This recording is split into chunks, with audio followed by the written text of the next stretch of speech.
Welcome back to Subhashis classroom. আশা করি তোমরা সবাই ভালো আছো এবং সুস্থ আছো। আজকের আমরা একাদশ শ্রেণীর কেমিস্ট্রির দ্বিতীয় পর্ব নিয়ে আলোচনা করব, যার টপিক তোমরা নিশ্চয়ই জানো, some basic concept of chemistry বা রসায়ন শাস্ত্রের প্রাথমিক ধারণা। একাদশ শ্রেণীর প্রথম ক্লাসে আমরা জেনেছি রসায়নের বিভিন্ন দিক, যেখানে রসায়ন শাস্ত্রকে আমরা বিভিন্ন ভাগে ভাগ করতে পারি এবং রসায়নের যে মেন টপিক ম্যাটার বা পদার্থ সম্পর্কে আমরা জেনেছি এবং ওই ক্লাসেই আমরা পদার্থের শ্রেণী বিভাগও করেছি। সেখানে আমরা পদার্থের ভৌত প্রকৃতির ওপর ডিপেন্ড করে আমরা পদার্থকে 5 ভাগে ভাগ করেছিলাম এবং রাসায়নিক প্রকৃতির ওপর ডিপেন্ড করে কয়েকটা ভাগে ভাগ করেছি। আজকের আমরা শুরু করব রাসায়নিক বিক্রিয়া বা কেমিক্যাল রিয়াকশান কত প্রকার হয়। কেমিক্যাল রিয়াকশান বা রাসায়নিক পরিবর্তন বা কোনো পদার্থের কেমিক্যাল পরিবর্তন বা রাসায়নিক পরিবর্তন কত প্রকার হয়। তাহলে রাসায়নিক পরিবর্তন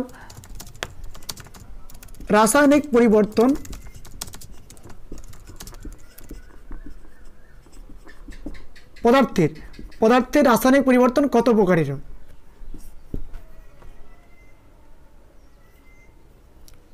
কেমিক্যাল রিয়াকশান বা কেমিক্যাল চেঞ্জেস অফ ম্যাটার। দেখো, রাসায়নিক পরিবর্তন কি?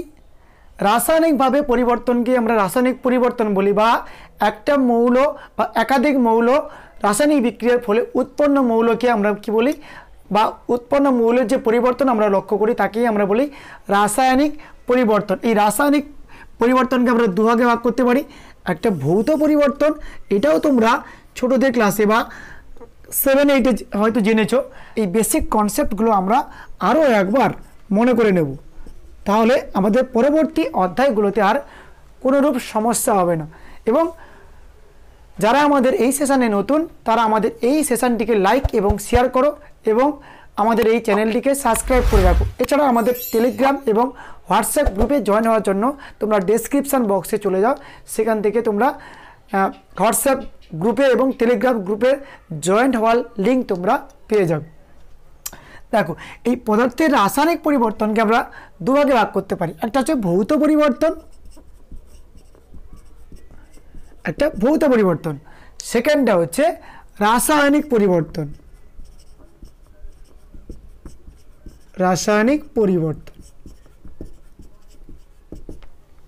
ফিজিক্যাল চেঞ্জেস, একটা হচ্ছে ফিজিক্যাল চেঞ্জেস,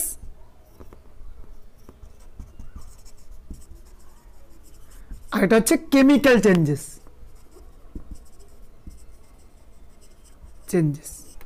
এই দুটোর পার্থক্য কি? ভৌত পরিবর্তন কি? যে পরিবর্তনে শুধুমাত্র পদার্থের বাইরের অবস্থার পরিবর্তন হয়। অবস্থা আমরা 3 প্রকার জানি, নর্মালি 5 প্রকার হয়, 3 প্রকার মোটামুটি জানি, তরল, কঠিন এবং গ্যাসীয়। বলছে যে পরিবর্তনের ফলে বা যে রাসায়নিক পরিবর্তনের ফলে পদার্থের শুধুমাত্র বাহ্যিক বা বাইরের পরিবর্তন ঘটে, তাদেরকে আমরা বলি কি, আমাদের ভৌত পরিবর্তন। এর সংজ্ঞা তোমাদের নিশ্চয়ই জানা এবং এই সংজ্ঞা কখনোই পড়বে না। এখানে বেসিক কনসেপ্টগুলো আমাকে জেনে নিতে হবে, আরেকবার মনে করতে হবে বা রিভাইজ করতে হবে, যাতে আমাদের পরবর্তী অধ্যায়গুলোতে আর কোনোরূপ সমস্যা না হয়। তার জন্য আমরা এখানে কোনোরূপ লেখাচ্ছি না। তাহলে ভৌত পরিবর্তন কাকে বলা হয়? যে রাসায়নিক পরিবর্তনে কোনো পদার্থের বাহ্যিক বা বাইরের শুধুমাত্র পরিবর্তন হয়, ওই পদার্থের উপাদানের অণুগুলোর কোনো রূপ না, গঠনের কোনো রূপ পরিবর্তন হয় না। অর্থাৎ ধরো আমি বললাম জলকে গরম করলে কি হবে? বাষ্প। আবার জলকে ঠান্ডা করলে, টেম্পারেচার কমালে, একবার টেম্পারেচার বাড়ালে কি হবে? বরফ। বলছে এখানে দেখো, এটা হচ্ছে কঠিন অবস্থা, এটা কি লিকুইড বা তরল অবস্থা, এটা আমাদের গ্যাস অবস্থা। আচ্ছা, এই 3টি অবস্থাতেই দেখো, এই জলকে আবার আমরা বরফ করতে পারবো, বরফকে আবার জল করতে পারবো, জলকে আবার বাষ্প করতে পারবো। তা দেখো, এই বাহ্যিক পরিবর্তন, অর্থাৎ বরফ থেকে জল, অর্থাৎ কঠিন থেকে তরল হচ্ছে, তরল থেকে গ্যাস হচ্ছে। এই যে এটা হচ্ছে বাহ্যিক পরিবর্তন বা চাক্ষুষ পরিবর্তন আমরা লক্ষ্য করি। কিন্তু এদের ভেতরে থাকা মলিকুলগুলো যে বা অণুগুলো থাকে তাদের কোনোরূপ গঠনের পরিবর্তন হয় না, পরিবর্তন হয় না। কোন পরিবর্তনে? ভৌত পরিবর্তনে। ভৌত পরিবর্তনে শুধুমাত্র বাহ্যিক পরিবর্তন হয় বা পদার্থের গঠনের পরিবর্তন হয়, পদার্থের অবস্থার পরিবর্তন হয়, কিন্তু অণুগুলোর গঠনের কোনোরূপ পরিবর্তন হয় না। সেই পরিবর্তনকে আমরা বলি কি? ভৌত পরিবর্তন। সেইটাকে আমরা বলি কি? ভৌত পরিবর্তন। এবং এখানে রাসায়নিক ধর্মেরও কোনোরূপ পরিবর্তন হয় না, অর্থাৎ এই বরফের রাসায়নিক ধর্ম যা জলেরও তাই, বাষ্পেরও তাই, অর্থাৎ এখানে রাসায়নিকভাবে কোনোরূপ পরিবর্তন হয় না। এটাকে বলা হয় কি? ভৌত পরিবর্তন। আর রাসায়নিক পরিবর্তন কাকে বলা হয়? যে পরিবর্তনে পদার্থের অবস্থান পরিবর্তন হোক না হোক কোনো গল্প নেই, হতে পারে আবার নাও হতে পারে, কিন্তু পদার্থের মধ্যে থাকা অণুগুলোর গঠনের পরিবর্তন হয় এবং এদের সঙ্গে সঙ্গে ভৌত এবং রাসায়নিক ধর্মের পরিবর্তন আমরা লক্ষ্য করতে পারি। সেই পরিবর্তনকে আমরা বলি কি? কেমিক্যাল চেঞ্জেস বা রাসায়নিক পরিবর্তন। যেমন দুধ থেকে দই, দেখো এই চেঞ্জেসের ফলে দুধের ঘনত্ব একটু কম, দইয়ের একটু বেশি, অর্থাৎ আকার বেশি, বা আমরা দুধের এবং দইয়ের অবস্থাও পরিবর্তন হচ্ছে। যদিও নাও ধরে নিই, পাতলা দইও হয় এবং মোটা দই হয়, আমি ধরে নিলাম দুধ এবং দইয়ের মোটামুটি ঘনত্ব একই, তাই ধরলাম। এবার এখানে দুধ থেকে যে দই তৈরি হলো, এখানে যদি আমরা ধরেই নিই পদার্থের অবস্থার কোনোরূপ পরিবর্তন হয়নি, কিন্তু এখানে পদার্থের অণুগুলোর গঠন আকৃতি পরিবর্তন হয়েছে। ফলে দুধ থেকে দই তৈরি করলে দই থেকে আর দুধ পাওয়া কখনোই সম্ভব নয়, কারণ এই কেমিক্যাল রিয়াকশান বা কেমিক্যাল চেঞ্জেসের ফলে কোনো মৌলের অণুগুলোর পুরোপুরি পরিবর্তন হয় এবং নতুন ধর্মবিশিষ্ট পদার্থের উৎপন্ন করে, যা আগের পদার্থেতে ফিরে আসা সম্ভব হয় না। আর সেই পরিবর্তনকে আমরা বলি কি? রাসায়নিক পরিবর্তন। তাহলে এখান থেকে আমরা পার্থক্য পেলাম কি?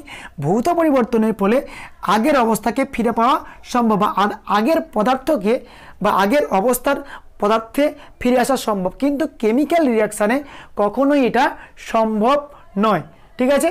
আর এই ভৌত পরিবর্তনে ফিজিক্যালি কোনো পদার্থের পরিবর্তন হয় বা অবস্থার পরিবর্তন হয়। এই রাসায়নিক পরিবর্তনের ফলে হতে পারে, না হতে পারে, কিন্তু অণুগুলোর যে গঠন আকৃতি বা গঠন প্রকৃতি এবং রাসায়নিক ধর্মের পুরোপুরি পরিবর্তন হয় এবং একটা নতুন ধর্ম বিশিষ্ট পদার্থের উৎপন্ন করে।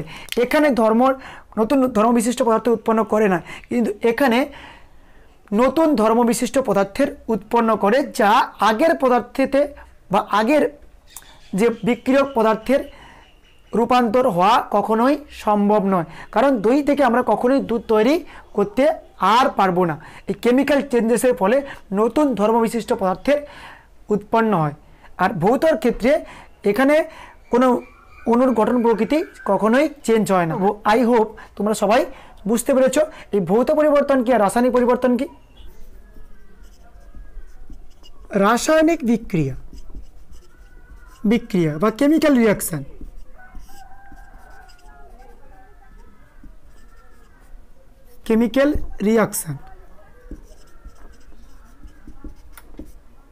কেমিক্যাল রিয়াকশন বা রাসায়নিক বিক্রিয়া নর্মালি অনেক প্রকারের হয়, কিন্তু আমরা এখানে জানবো কেমিক্যাল রিয়াকশনকে মোটামুটি তাপ উৎপন্নের দিক থেকে আমরা বা তাপ শোষণের দিক থেকে আমরা কেমিক্যাল রিয়াকশানকে দুভাগে ভাগ করতে পারি। একটা হচ্ছে তাপ উৎপাদক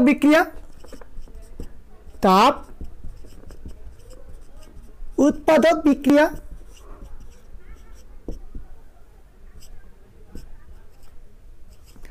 আরেকটা শোষক বিক্রিয়া, তাপ শোষক বিক্রিয়া। একটাকে বলা হয় এক্সোথার্মিক রিয়াকশন,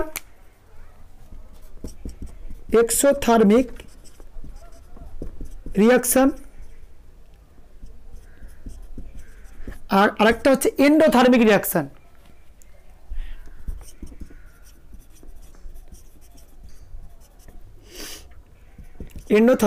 রিয়াকশন।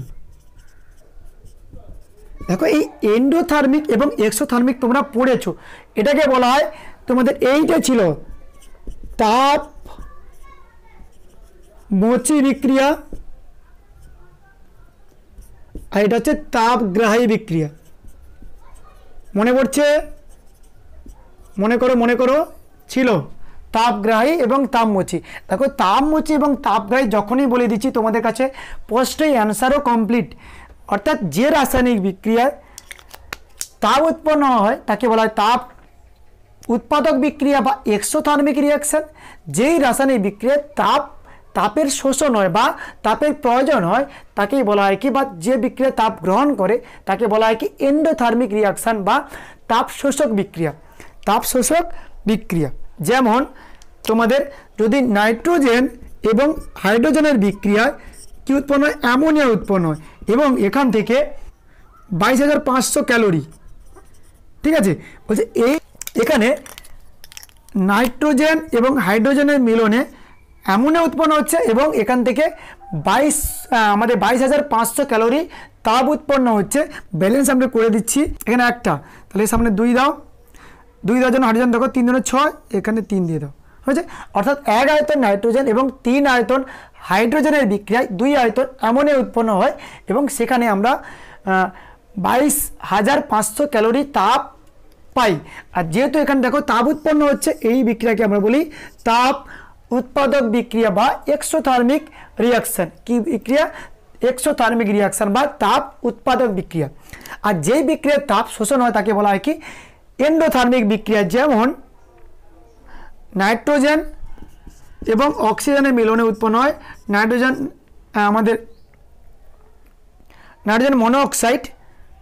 মনোঅক্সাইড, এখানে ব্যালেন্স করো 2 দাও, ঠিক আছে। এই বিক্রিয়া করাতে অর্থাৎ 43,200 ক্যালোরি আমাদের তাপ প্রয়োগ করতে হয়। অর্থাৎ এই রিয়াকশান করানোর জন্য আমাদের এত পরিমাণ তাপ দিতে হয়। অর্থাৎ এই বিক্রিয়ার তাপ কি করছে? শোষণ করছে, হ্যাঁ কি না? শোষণ করছে বলে বা আমাদের এই বিক্রিয়ার তাপের প্রয়োজন হচ্ছে বলে একে তাপ শোষক বিক্রিয়া বলা হয় বা এন্ডোথার্মিক বিক্রিয়া বলা হয়। আর এই বিক্রিয়ায় তাপ উৎপন্ন হচ্ছে বলে একে বলা হয় কি তাপ উৎপাদক বিক্রিয়া। আই হোপ তোমাদের কাছে এটা ক্লিয়ার। চলো আমরা নেক্সট টপিকে যাচ্ছি। দেখো এবার আমরা পড়বো কি ভৌত রাশি। দেখো এটা তোমরা 9-এ পড়েছো, একদম মনে করো 9-এ ছিল ভৌত রাশি, ফার্স্ট অধ্যায় ছিল। এই ভৌত রাশির সম্পর্কে আমাকে এখানেও একবার রিভাইজ করে নিতে হবে। ভৌত রাশি কি? প্রকৃতিতে থাকা পরিমাপযোগ্য সমস্ত রাশিকে আমরা কি বলি? ভৌত রাশি। অর্থাৎ যেগুলোকে আমরা পরিমাপ করতে পারি সেগুলোকে আমরা বলি কি পরিমাপযোগ্য রাশি বা ভৌত রাশি। সেগুলোকে আমরা বলি কি ভৌত রাশি। আর ভৌত রাশির লেখার পদ্ধতিকে আমরা কি বলি? একক। কি বলি? একক। ভৌত রাশি বা পরিমাপযোগ্য রাশিগুলোকে আমরা একক দ্বারা চিহ্নিত করি। আর এবং কোনো রাশিকে পরিমাপ করার জন্য আমাদের এককের প্রয়োজন হয় এবং সেই ভৌত রাশিকে, তাহলে ভৌত রাশি একটা পরিমাপযোগ্য রাশি। এই পরিমাপযোগ্য রাশিকে মাপার জন্য আমাদের অবশ্যই এককের প্রয়োজন হয় এবং এখানে আমাকে একক জানতে হবে। তোমরা এটাও জানো একক 2 প্রকার হয়, একটা মৌলিক একক, একটা হচ্ছে মৌলিক একক, আর একটা জানো তোমরা লব্ধ একক। কি একক? লব্ধ একক। মৌলিক একক কাকে বলা হয়? যে সমস্ত একক নিজে নিজে গঠিত হতে পারে তাকে বলা হয় কি মৌলিক একক। আর যারা মৌলিক এককের সাহায্যে গঠিত হয় তাদেরকে বলা হয় লব্ধ একক। যেমন আমাদের দৈর্ঘ্যের একক মিটার, হয়েছে। প্রস্থের একক সেটাও মিটার, হয়েছে। বা আমাদের ভরের একক কি? গ্রাম, তারপর আমাদের কিলোগ্রাম, এগুলো সব ইন্ডিভিজুয়াল একক। যদি আমরা বলি আয়তন মানে কি? দৈর্ঘ্য ইন্টু প্রস্থ ইন্টু উচ্চতা। অর্থাৎ এটা যদি এটাও লেন্থ, তাহলে L3। অর্থাৎ আয়তন একক বার করার জন্য আমাকে কি লাগবে? দৈর্ঘ্যের একক লাগবে, প্রস্থের এককও লাগবে এবং উচ্চতার এককও লাগবে। এই 3টে এককের মিলনেই আমরা পাচ্ছি কি আয়তনের একক। তাহলে আয়তন হচ্ছে একটা লব্ধ একক। কিন্তু এই ইন্ডিভিজুয়াল যে দৈর্ঘ্য প্রস্থ উচ্চতা এরা পরস্পর বা একা একা অবশ্যই এরা মৌলিক একক। যে একক নিজে গঠন হওয়ার সক্ষমতা বা সক্ষম তাদেরকে আমরা বলি কি মৌলিক একক। যারা অন্য মৌলিক এককের সহযোগে গঠিত হয় তাদের আমরা বলি কি লব্ধ একক। এগুলো তোমরা সবাই জানো, জাস্ট আরেকবার করে আমরা বলে দিচ্ছি। এবং এবার আমরা আসছি কি একক লেখার পদ্ধতি। একক লেখার পদ্ধতি কি, আমরা একক লেখার বিভিন্ন পদ্ধতি জানি। তোমরা আমাদের কাছে এখানে ফেমাস যেটা সেটা হচ্ছে কি এসআই পদ্ধতি এবং সিজিএস পদ্ধতি। এককের পদ্ধতি অনেক প্রকার। একক লেখার পদ্ধতি, একক লেখার পদ্ধতি অনেকভাবে হয়। একটা হচ্ছে সিজিএস, এসআই, এমকেএস, এফপিএস, ঠিক আছে। সিজিএস কথা অর্থ কি সেন্টিমিটার গ্রাম সেকেন্ড। এসআই কথা অর্থ হচ্ছে ইন্টারন্যাশনাল সিস্টেম অফ ইউনিট, এটা হলো international system of unit. MKS কথা অর্থ হচ্ছে মিটার কিলোগ্রাম সেকেন্ড। এফপিএস কথা অর্থ কি ফুট পাউন্ড সেকেন্ড, ঠিক আছে। এগুলো বিভিন্ন দেশের পদ্ধতি, কিন্তু আমরা নর্মালি আমাদের কোনটা লাগে, একটা সিজিএস পদ্ধতি, একটা এসআই পদ্ধতি। একটা উদাহরণ দিচ্ছি তোমাদের কাছে, এই আমাদের দৈর্ঘ্যের একক। দৈর্ঘ্যের একক দেখো, সিজিএস একক হচ্ছে সেন্টিমিটার, এসআই পদ্ধতি মিটার, এমকেএস পদ্ধতি হচ্ছে আমাদের মিটার, কারণ মিটার আছে মিটার, এবং এফপিএস পদ্ধতিতে আমাদের ফুট, কী হয় ফুট। অর্থাৎ বিভিন্ন জায়গায় বিভিন্নভাবে তাদের একক তারা নির্ধারণ করে, কিন্তু সমস্ত দেশের এই এককটা অবশ্যই চলে। এসআই কত অর্থ কী বললাম, আমাদের ইন্টারন্যাশনাল সিস্টেম অফ ইউনিট, অর্থাৎ আন্তর্জাতিক আমাদের একক লেখার পদ্ধতি হচ্ছে আমাদের এসআই পদ্ধতি।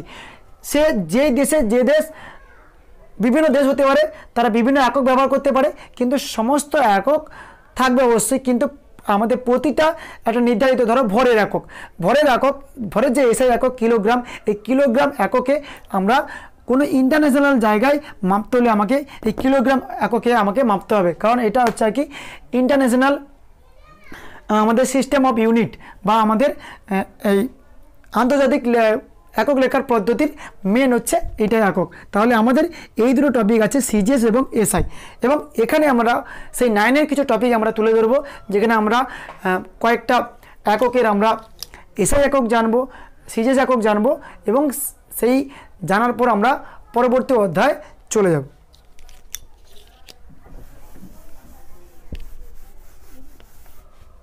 দেখো, এই দৈর্ঘ্যের বিভিন্ন এককে আমরা অনেক ভাগে ভাগ করতে পারি, কারণ দৈর্ঘ্যের একক আমরা সব জায়গায় ব্যবহার করি। এই দৈর্ঘ্যের সবচেয়ে ছোট একক এবং বড় একক তোমাদের কাছে ফেমাস, এবং 9-এও তোমরা পড়েছো। দৈর্ঘ্যের সবচেয়ে ছোট একক হচ্ছে ফার্মি, তাই তো পড়েছো, যার মান হচ্ছে 10⁻⁻15। দৈর্ঘ্যের সবচেয়ে ছোট একক ফার্মি, তোমরা নিশ্চয়ই জানো। এবং এই দৈর্ঘ্যের একক কে কনভার্ট করতে তোমাদের অনেক সময় দিয়ে দেয়, সেইটা তোমরা মনে রাখবে কি করে, সেই এই চারটাই করে আজকের আমরা এই সেশনটা আজকে রাখবো, এবং পরবর্তী সেশনে আমরা টপিকটাকে এগিয়ে নিয়ে যাব। দেখো, এই একটা আমরা দৈর্ঘ্যের সমস্ত একক বা দৈর্ঘ্যের ছোট থেকে শুরু করে সবচেয়ে বড় একক পর্যন্ত আমরা চলে গেছি। আমরা মিডিল কি নিয়েছি, মিটার, কারণ কিলো, হেক্টর, ডেকা, ডেসি, সেন্টি, মিলি এগুলো তোমরা সবাই জানো। আমরা মিটারকে নিয়েছি মাঝখানে, সেখান থেকে বাড়িয়েছি, ঠিক আছে, 3 করে, এবং কমিয়েছি 3 মাইনাস করে, 3 কমিয়েছি এবং 3 মাইনাস করেছি, কারণ 1 করে কমালে তোমরা কিলো, হেক্টর, ডেকা সেটা তোমরা জানো। মিটারে 1 কমলে কী হবে, মিটারের পরে ডেসি, 1 কমলে ডেসি, 2 কমলে সেন্টি, আর 3 কমলে মিলি, এবং 1 বাড়লে ডেকা, 2 বাড়লে আমাদের হেক্টর, আর 3 বাড়লে আমাদের কিলো। তার জন্য আমরা কিলো, হেক্টর, ডেকা যেহেতু আমরা জানি, তাহলে এটা আমরা আমাদের পরিবর্তনের সময় নিচ্ছি না, যাতে তোমাদের অসুবিধা না হয়। এইভাবে পড়লে তোমরা যে কোনো দৈর্ঘ্যের যে কোনো ছোট থেকে বড় একক পর্যন্ত তোমরা সব সময় মনে রাখতে পারবে। এদিকে আমরা করেছি কি বাড়ছে, অর্থাৎ বড় একক নিয়েছি দৈর্ঘ্যের, আর এদিকে নিয়েছি কি ছোট একক। দেখো এদিকে দেখো 10⁻3, 10⁻6, 10⁻9, 12, 15, 18, 21 এবং 20, আর এদিক থেকে নিচে দেখো -3, -6, -9, -12, -15, -18, -21 এবং -24, ঠিক আছে। এইভাবে করলে তোমাদের একটা সুবিধা কি, তোমরা যে কোনো জিনিস থেকে তোমরা কনভার্ট করতে পারবে। এটা কিলো কথা অর্থ কি 10⁻3, মেগা কথা অর্থ কি 10⁻6, জিগা বা তোমরা যেটা বলো গিগা কথা অর্থ কি 10⁻9, টেরা কথা অর্থ কি 10⁻12, পেটা কথা অর্থ কি 10⁻15, এক্সা কথা অর্থ 10⁻18, জিটা কথা অর্থ 10⁻21, ইওটা কথা অর্থ হচ্ছে কি 10⁻24।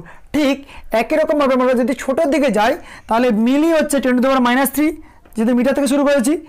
মাইক্রো হচ্ছে 10⁻−6, ন্যানো কথা অর্থ 10⁻−9, পিকো কথা অর্থ 10⁻−12, ফেমেটো বা ফার্মি কথা অর্থ 10⁻−15, অটো কথা অর্থ 10⁻−18, জেপ্টো কথা অর্থ 10⁻−21 এবং ইয়োকোটো কথা অর্থ কি 10⁻−24।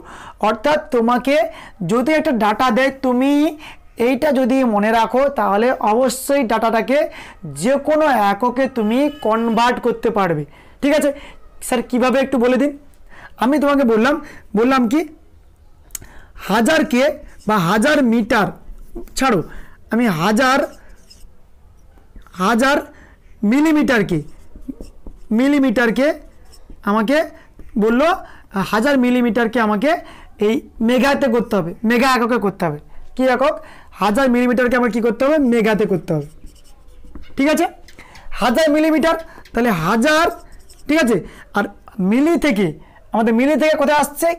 মেগাতে, তাই তো। দেখো ছোট থেকে বড়তে আসছি এককে। আমরা যেমন মনে আছি, আমরা যখন মিটার, কিলো, হেক্টো, ডেকা, মিটার, ডেসি, সেন্টি, মিলি, তাই তো। যখন আমরা মিটার থেকে কিলোমিটারে আসছিলাম কি করছিলাম? গুণনা ভাগ করছিলাম। ঠিক আছে, কত ঘর দিয়ে সেই আমাদের যত ঘরগুলো এগিয়ে আসছি। আর এদিকে গেলে আমরা কি করছিলাম? গুণ করছিলাম। অর্থাৎ বড় এককের দিকে গেলে তুমি ভাগ করবে, ছোট এককের দিকে গেলে কি করবে? গুণ করবে। ঠিক আছে, আর এখানে তোমরা কি করবে? বড় এককের দিকে গেলেও গুণ করবে, ছোট এককের দিকে গেলেও গুণ করবে। কিন্তু গুণটা কি হবে? যদি বড় এককের দিকে যাও তাহলে মাইনাস পাওয়ার দিয়ে গুণ করবে, আর ছোট এককের দিকে গেলে প্লাস পাওয়ার দিয়ে গুণ করবে। বা তোমরা বড় এককের দিকে গেলে 1/, সেটা দিয়ে গুণ করবে, এবং ছোট এককের দিকে গেলে শুধুমাত্র নর্মালি গুণ করবে। দেখো আমি একটা করাচ্ছি, তাহলে তোমাদের কাছে আরও ক্লিয়ার হয়ে যাবে। 10 মিলিমিটার থেকে তোমাকে কী বলছে? মেগাতে করেছে। মেগা মানে কি 10⁻6। আমি প্রথমে বললাম কি গুণ করবে।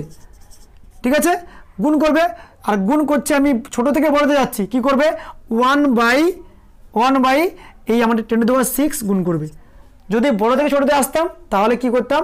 শুধু 10⁻6টা গুণ করতাম। ঠিক আছে, এবার দেখো কাটাকাটি করো। এটা হচ্ছে 10⁻3 ইন্টু 1/10⁻6, আমাদের 3 কেটে গেল, তাই তো। অর্থাৎ 1/10⁻3, অর্থাৎ 10⁻−3, অর্থাৎ 1000 মিলিমিটার সমান 10⁻³ মেগা, 10⁻³ মেগা। ক্লিয়ার হলো? তাহলে তোমরা এই পদ্ধতি জানলে তোমরা যে কোনো দৈর্ঘ্যের একক থেকে তোমরা ছোট কিংবা বড় একক তোমরা অনায়াসে বের করতে পারবে। কি বললাম? গুণ করবে দুটোর ক্ষেত্রেই, এদিকে গেলেও গুণ করবে, এদিকে গেলেও গুণ করবে। যদি ছোট থেকে বড়তে যাও তাহলে 1/, দ্বারা আমাদের 10⁻⁴ পাওয়ার দ্বারা গুণ করবে। যদি বড় থেকে ছোটতে আসো তাহলে গুণ করবে, সেটা কিন্তু আর 1/, দিয়ে গুণ করবে না। নর্মালি যেরকম আছে, যার মান যেরকম সেইভাবেই তোমরা গুণ করবে। তোমরা এটা তুলতে পারো, স্ক্রিনশট পেয়ে দিতে পারো, তাহলে তোমাদের সুবিধা হবে। তোমাদের বইতে করা আছে বা তোমরা সেইভাবেও করতে পারো। মোটামুটি এইটাই হচ্ছে আমাদের শর্টকাট টেকনিক, যেখানে তোমরা যে কোনো দৈর্ঘ্যের যে কোনো ছোট একক থেকে বড় এককে ট্রান্সফার করতে পারবে, বা বড় একক থেকে ছোট এককে অবশ্যই ট্রান্সফার করতে পারবে। আর এটা ভুলবে না, কেন বলো তো? আমরা প্রতিটা ঘর কত নিয়েছি? 10⁻³ করে। এদিকে বাড়ছিল বলে +3 করে নিয়েছি, আর এদিকে করেছি কি -3 করে। ঠিক আছে, আর কিলো থেকে একদম মিলি পর্যন্ত আমরা নিয়ে নিই, কারণ ছোটোবেলা থেকে জানি বলে ওটা আমরা ধরেই নিই এই আমাদের কাউন্টিংয়ের সময়। অর্থাৎ আমরা 3 করে বাড়িয়েছি এবং 3 করে কমিয়েছি, এবং তাদের আমরা কি বার করেছি, এই একটা ছোট একক থেকে বড় এককে কনভার্ট। আশা করব, আই হোপ তোমরা সবাই এই ব্যাপারটা বোঝা গেছে। যদি না বোঝা যায় বা তোমাদের কেমন বোঝা গেছে কি না, তোমরা কমেন্ট সেকশানে গিয়ে কমেন্ট করো, তাহলে আমরা বুঝতে পারবো তোমাদের আদৌ এই পার্টটা মাথায় গেছে কি না। ঠিক আছে, আজকের এই সেশনটা আমরা এখানেই রাখবো। দেখা হবে পরের সেশনে। ততক্ষণ ভালো থেকো, সুস্থ থেকো। জয় হিন্দ, জয় ভারত।